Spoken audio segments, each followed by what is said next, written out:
Saya ingin cerita sedikit lebih awal ya, bahwa dulu Istiqlal sangat kumuh. Sangat-sangat kumuh. Bapak Ibu nggak bisa lewat kalau hari Jumat di sini. Penuh dengan tenda-tenda pedagang-pedagang, bercampur dengan parkir. Masya Allah. Ini gudang dulu kan. Gudang, tutup mulut ini. Jadi begitu saya diminta sebagai imam besar oleh Pak Presiden Jokowi dengan ada mandat perpres dan kepresnya, merangkap saya di sini sebagai ketua badan ya, ketua badan pengelola Masjid Istiqlal, jadi lembaga atau badan negara juga. Tapi imam besarnya itu nggak ada batasnya. Saya tanya Pak Presiden, kok kendalikan masa jabatan saya sebagai imam besar? Oh ya, imam besar itu kan sampai wafat gitu, seperti paus. Nah begitu dapat kepercayaan, maka yang paling pertama kita akan perbaiki adalah masjid. Harus dihentikan Istiqlal menjadi masjid yang paling kumuh nih. Tutup hidung kita Pak, sungai kalinya ini kalau musim-musim kemarau bau sekali. Saya dekati dengan Presiden Pak Jokowi waktu itu, Pak, Istiqlal kapan Pak? Ini kan kumuh seperti ini. Saya diajaklah ke belakang itu ya. Tega-teganya ada yang jatuh, ini bahaya loh Pak. Ini sudah 44 tahun belum pernah tersentuh renovasi. Turun Pak ini. Udah, belum sampai 15 menit keluar dari istana. Ada lihat dari sini masuk ke istana, tiba-tiba dapat telepon dari Pak Menteri PUPR ya, yang dulu Pak Basuki. Pak Imam, siapa ini Pak? Saya Menteri PUPR.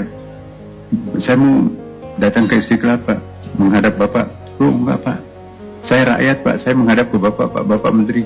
Enggak, saya diperintah Presiden untuk menghadap Pak Imam Besar. Datanglah Pak, lengkap 5 eselon 1-nya tambah sekjen.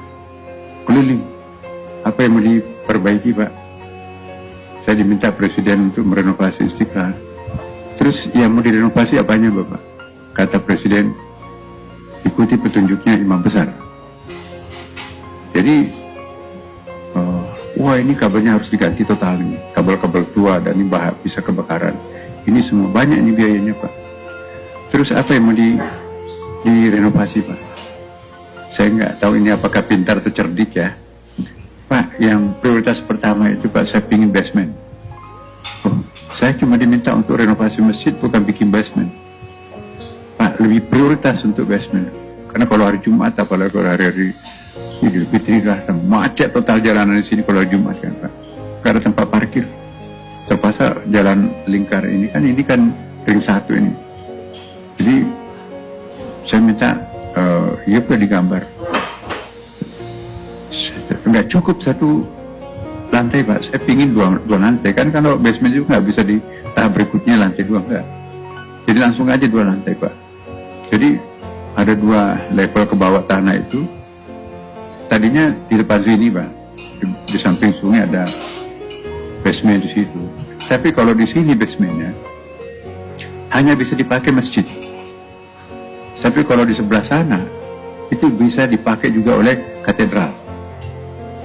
Nah, kalau katedral yang pakai, Istiqlal yang pakai, berarti produktivitasnya basement itu kan lebih banyak, ya kan? 1 kali mobil masuk, uangnya katedral kan lebih banyak daripada uang Istiqlal. Terus gimana dong nanti orang-orang katedral itu? Kan maaf nih, kalau tamu-tamu katedral ada perkawinan, kadang-kadang kan pakai rok mini, tentu harus masuk ke Istiqlal. Nah, putar akal. Kalau begitu kita bikin terowongan. Jadi begitu masuk ke dalam, keluarnya nanti masuk ke terowongan, lewat pas masuk di pintu katedral. Jadi tidak kelihatan pemandangannya di sekitar masjid. Jadi kita sudah punya perencanaan seperti itu, alhamdulillah. Waktu itu Pak Basuki, kalau ini renovasi total Pak, ini harus ditutup selama tahun.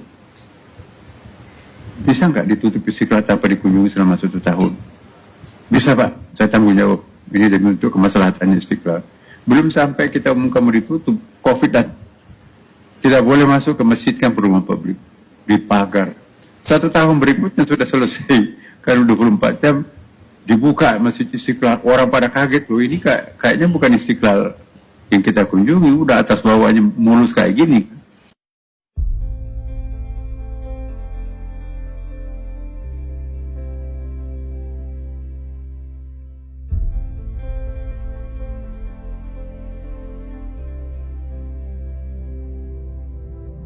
Hari ini Masjid Istiqlal, masjid kebanggaan kita semua, telah selesai direnovasi. Alhamdulillah.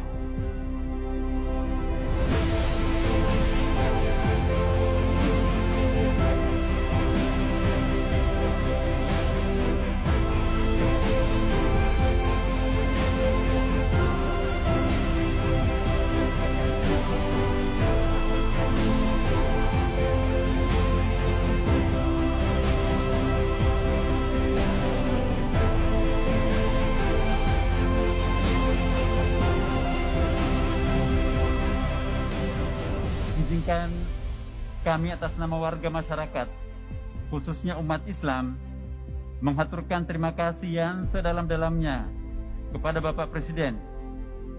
Karena selama 42 tahun, baru kali ini Masjid Istiqlal tersentuh renovasi besar-besaran.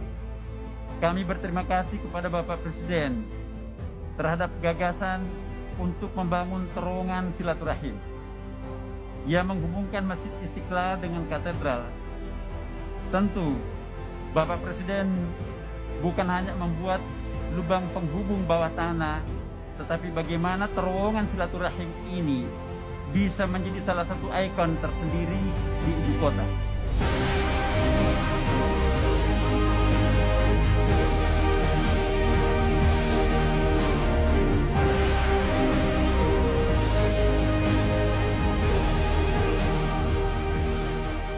Hadirin yang saya muliakan, saya berharap Masjid Istiqlal bukan hanya megah secara fisik, tetapi jauh dari itu sebagai sarana untuk meningkatkan iman dan takwa kita kepada Allah Subhanahu wa Ta'ala. Maka dengan mengucap Bismillahirrahmanirrahim, saya resmikan renovasi Masjid Istiqlal hari ini.